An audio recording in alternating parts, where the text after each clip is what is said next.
igbákejì gómìnà ní ìpínlẹ̀ Ọ̀ṣun tó tún jẹ́ olùdíje fún ipò gómìnà ìpínlẹ̀ Ọ̀ṣun ní àsìkò ètò ìdìbò ọdún 2018 ìyún sẹ́nitọ̀ Ìyọ̀lá Omiṣore ó mà ti tú àṣírí nípa bí gómìnà àná ní ìpínlẹ̀ Ọ̀ṣun tó tún jẹ́ mínísítà ohun tó ń wọlé sórí omi lórílẹ̀‐èdè Nàìjíríà lásìkò yìí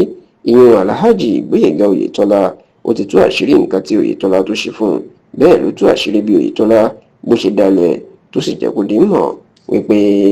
òun ti fi gbogbo ìdájọ́ sílẹ̀ fún olórí oko orílẹ̀-èdè yìí ìyẹn ààrẹ Bọ́lá Ahmed Tinubu tó jẹ́ olórí fún gbogbo ẹgbẹ́ òṣèlú All Progressives Congress APC tó ń jẹ́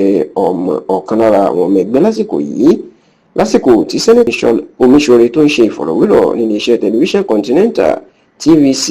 nínú ọ̀sẹ̀ tá a wà yìí ló mà tú àṣírí ẹ̀rọ náà ti pé rògbòdìyàn òṣèlú ń ṣẹlẹ̀ nínú ẹgbẹ́ òṣèlú APC ìpínlẹ̀ Ọ̀ṣun lásìkò yìí nítorí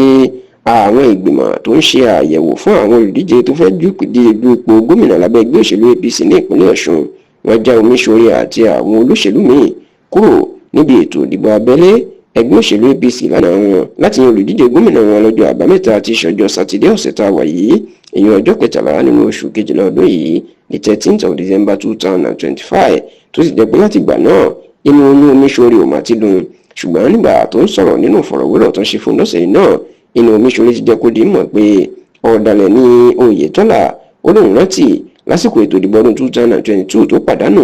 ó ní Sanwó-Olú gómìnà ìpínlẹ̀ Èkó ó wà níbẹ̀ gómìnà ìpínlẹ̀ Kánò nígbà náà Abdullahi Ganduje ó lóun náà wà níbẹ̀ ó ní gómìnà ìpínlẹ̀ Èkìtì ní ìgbà náà ọ̀mọ̀wé Káyọ̀dé Fáyẹmí náà wà níbẹ̀ ó lóun sọ fún Oyètọ́lá wípé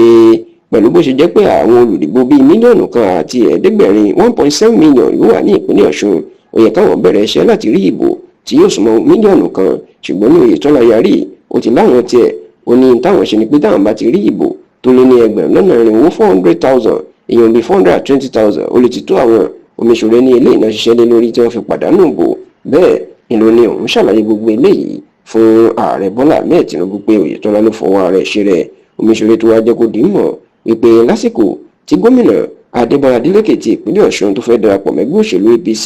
ó ní níṣe ni Oyètọ́lá náà bẹ̀rẹ̀ sí ní máa fi fóònù dáhùn láàmú wípé wàhálà ló ń bọ̀ yìí o àwọn ò gbọ́dọ̀ gba Adélékè láàyè láti darapọ̀ mẹ́gbẹ́ òṣèlú APC ó ní níṣe lòun tẹ̀lé ọ̀rọ̀ Oyètọ́lá láìmọ̀ pé ó ń dẹ pàkúté lẹ̀ fóun ni tóun sì jáde lọ sórí ẹ̀rọ tẹlifíṣàn láti lọ takò pé Adélékè ò lè wọ ẹgbẹ́ òṣèlú APC àwọn ò gbà á ṣùgbọ́n tó lóun mọ̀ pé